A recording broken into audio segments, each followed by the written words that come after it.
Бу предприятиенең механик ремонт ясау мастерскоя. Ренат Билданов мында 14 ел хезмәт куя. Слесарның эше гаять җаваплы. Мәктәп автобусына тиз һәм шул ук вакытта сыйфатлы итеп көпчәкне ясарга кирәк. Юлларда балаларның иминлеге аларга да бәйле. Biz bütün turmuzları, rulyoylarını karab, maylab, bizim rayın tügel, mesela Keşer rayın, Erki rayınına bütünü tüyeler. Сыйфатлы ремонт белән бер рәттән пассажирларның иминлеге өчен автобус йөртүчеләр дә җаваплы. Техниканы үз вакытында гел карап торырга кирәк ди Владимир Михеев. Аның гомуми эш стажы 30 ел. Армиядә автобус йөрткән һәм шуннан бирле транспортның бу төрен үз итә. Пассажирский автобус. Пассажир автобусы моторда төзектә булырга тиеш, шуңа үз вакытында карарга кирәк. Просим вас не оставлять в салоне автобуса свои вещи.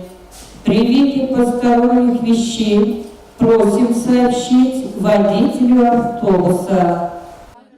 Автовокзалда һәр пассажир диспетчерның әлеге мәгълүматына игътибар итми калмый. Террорчылыкка каршы көрәшү максатында үткәрелә ул.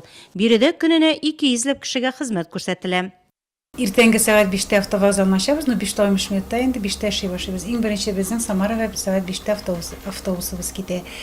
Безнең Самара 12 рейс, Казанга 6 рейс шәрекелендә, Шаллыга 2 рейс, Ульяновскны обслуживать итәбез. Безнең автобусга утырган пассажир уже 2 миллионга кадәр уже застрахованный автобуска кирип утырган. Предприятиедә 85 кеше эшли. Арада меңнәрчә километрлар юл үтүче шоферлар шактый. Миншакир Минугулов шундыйларның берсе. Без төшергән көнне аның автобусы Нурлат тимерлек маршруты буенча куелган иде. Аралар еракмы, якынмы? Аның өчен иң мөһиме пассажирларны исән-имин йөртү. Мин хәзер 30 елдан артык автобуста җыйм. Ул халыкны исән-сау барып кайтып, алып кайтырга. Төп бурыч безнең шундый. Тәртип бозмыйча, кауламыйча нормаль гына җиргә. Юлда күп ергә, чашты ергә туры килә. Бик ышанып утырабыз. Безнең гомеребезне ышандырабыз аларга. Шуның өчен бик игътибарлы алып баралар.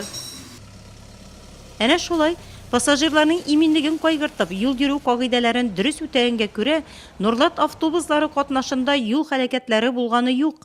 Предприятие җитәкчелеге тәҗрибәле шоферлары белән горурлана. 4-5 маршрут көндә 4-5 автобус чыгып шәһәрдә эшли.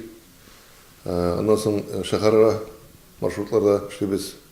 Ул безнең Тимерлек авылына йөрибез. Аннан соң Солдакаева и нигә Иске Шалыш авылына йөрибез инде. Аннан башка без әле межмуниципаль маршрутларда йөрибез. Заказларны үтибез. Заказлар буенча җәй көннәре Дердек Соль Илеск нигә курортна йөртегәндә халыкны 70 елдан артык тарихы булган Нурлат автомобиль транспорт предприятиесе һөнәри бәйрәмен әйбәт күрсәткечләр белән каршылый. Биредә көндә террорчылыкка каршы юлларда куркынычсыз йөрү буенча инструктажлар үткәрелә. Автобус йөртүчеләрнең белемнәрен яңартып, гел укытып торалар. Безнең медсестран иртән саат 5-тән кемешли бөтенсен карап чыгара, тикшереп чыгара. Кичтән кайтканда шулай тикшерә. Чыкканда тоже механик тикшереп чыгара, аларның техник состояниен тикшереп чыгарабыз инде. Һөнәри бәйрәмнәре көнендә дә автобус йөртүчеләр пассажирларга хезмәт күрсәтәчәк. Иң мөһиме юллары шома, куркынычсыз булсын.